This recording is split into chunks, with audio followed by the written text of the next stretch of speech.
让我复习！这外当风平手，不想好来，我该怎么不？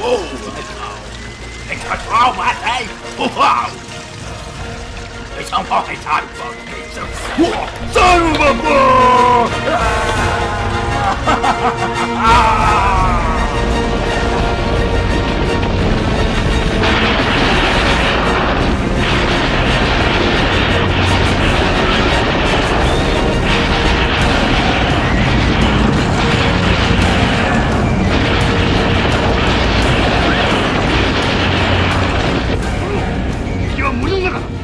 森の中では大軍の動きが取れ守りやすく攻めにくい森へ逃げ込んだら森を焼くまでじゃわざ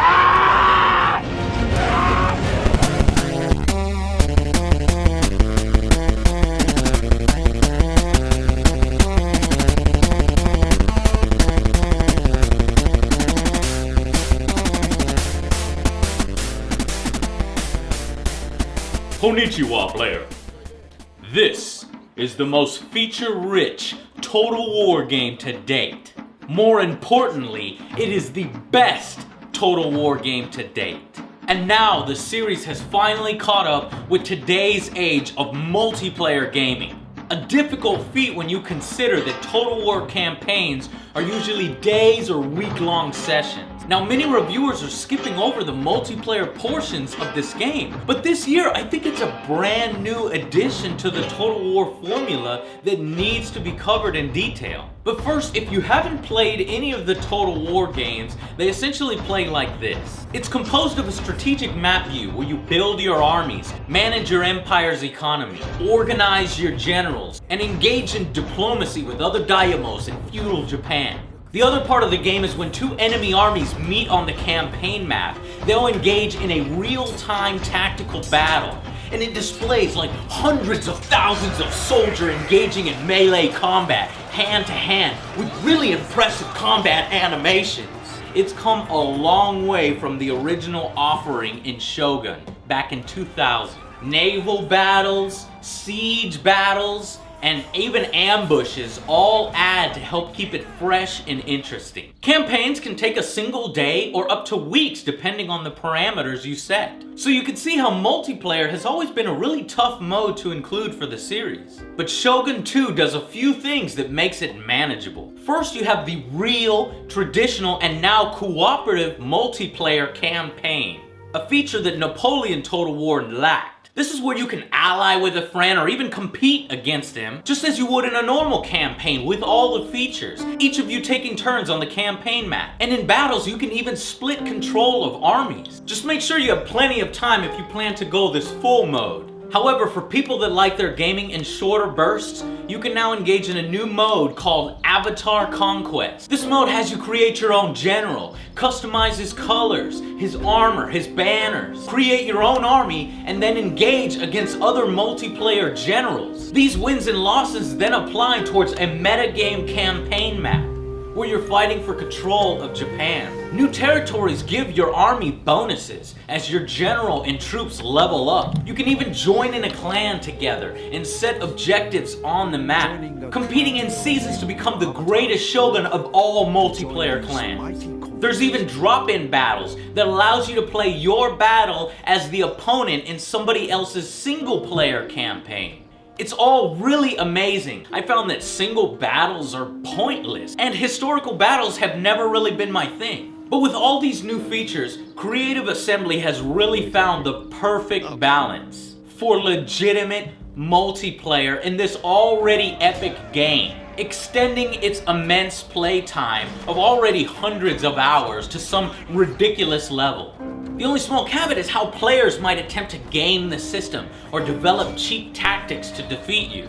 But all that just comes with the territory of multiplayer gaming, and hopefully Creative Assembly is well willing to back their multiplayer offering by making sure that nobody exploits a bug or a cheap tactic for too long.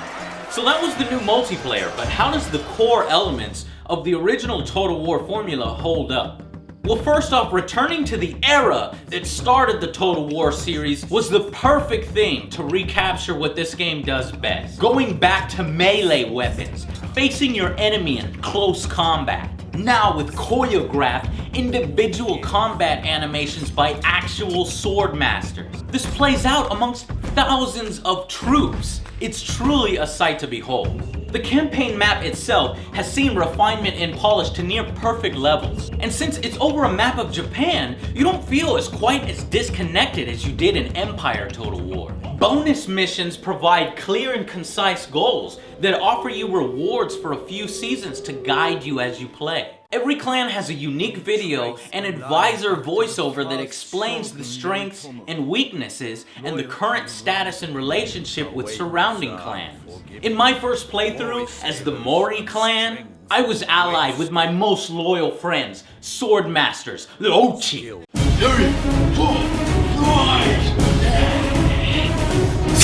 Ochi! Making sure that my alliance stayed strong, I didn't have to worry about my rear flank as I directed and focused my attention to my enemies to the east. Needless to say, the atmosphere is flawless, and that counts for a lot more than you think. RPG elements allow you to customize your generals and agents into specialists for specific jobs. It helps you to easier develop those awesome personal storylines that emerge during gameplay. You cringe as your favorite ninja was captured.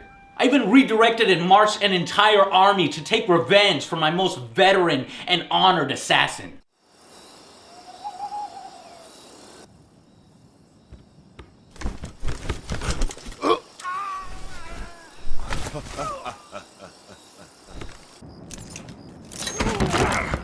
Ninja! 忍びの者だ！出会え！奴を捕らえろ！奴を殺せ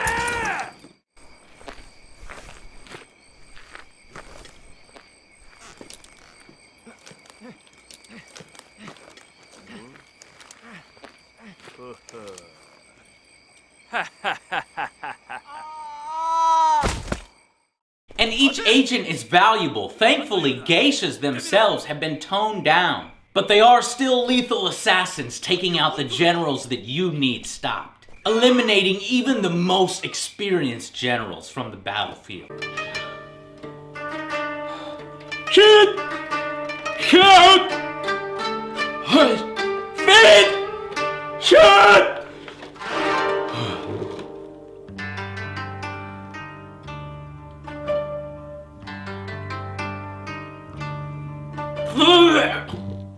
Give it up!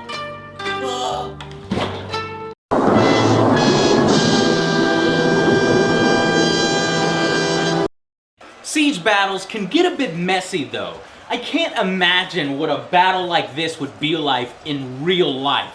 A complete nightmare scenario.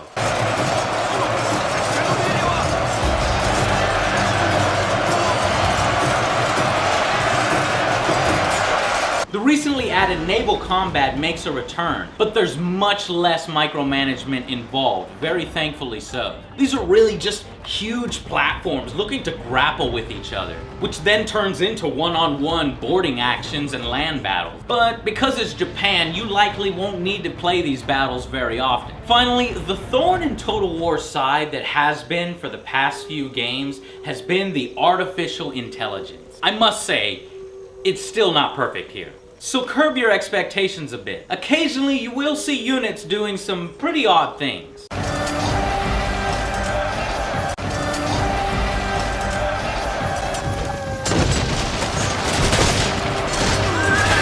But I can say it is a huge improvement over Empire and a marked improvement over Napoleon. Probably having to do with the more melee combat and that siege battles now actually work. Naval invasions also occur, though again, being in Japan, you won't see too many. And overall though, it seems like the AI difficulty has been ramped up. They seem to be able to crank out armies a lot faster than I can, forcing me to explore options like diplomacy and espionage, and using my agents to stop armies in their tracks. Now, whether this was intended or not, it was very welcome. I'd rather a game be a little bit too hard than way too easy. However, an area that I still feel is lacking is diplomacy. Now, there's none of the flip-flopping and crazy-ass demands of the past, but we could use some more cooperative, options and behavior from your allies. There's been many times where I've watched my AI ally just move his armies around over and over and not do anything with it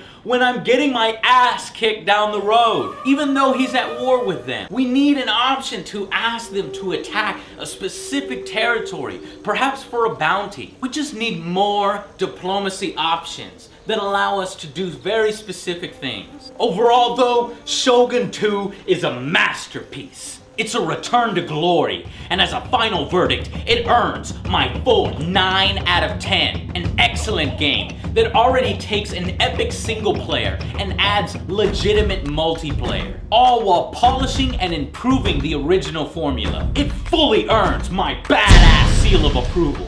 And frankly, I'm proud that CA delivered on its promise. However, I do feel that this is the last hurrah for what CA has offered here. I worry about what's next if you've already hit maximum. A simple historical time period change like, say, the Civil War or World War I, with all of these features wouldn't cut it. I think if this series is to continue, it's time we saw something really fresh. Perhaps expanding those RPG elements and getting rid of the really bad CGI company they use and get pro CGI cutscenes. Sprinkle it throughout gameplay. Or start with a completely made up alternate historical universe. The options are limitless, and I cannot wait to see what Total War has for us next.